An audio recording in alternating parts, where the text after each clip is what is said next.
muli akong bumalik dito sa Barangay Villa, Maria Aurora upang makita ng personal ang bulaklak ng Rafflesia na sa summer lang nakikita.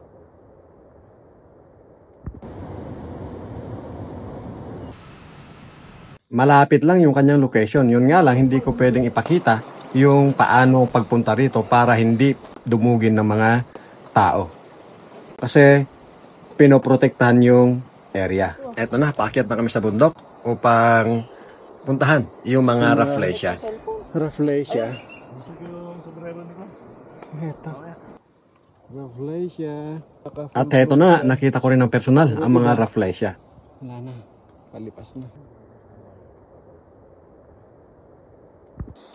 Eto naman yung mga jade vine na every summer lang din nagpapakita ang mga bulaklak nila.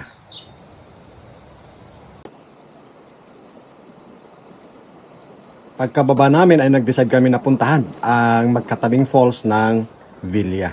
Malapit lang ito.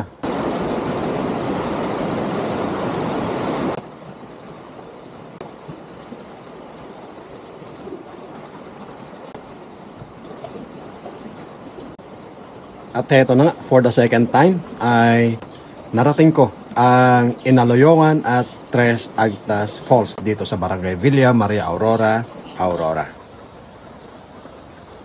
Heto, yung Tres Agtas Falls. Tres Agtas dahil 3 layers yan. Yun nga lang hindi kita yung pangatlong layer. Heto naman yung Inaloyongan Falls na kung titingnan natin sa video ay parang mababa pero mahigit 10 meters yan sa tansya ko sa personal. Napakaganda ng lokasyon nito. Magkatabi sila. At higit sa lahat ay hindi pa masyadong napupuntahan ng mga tao.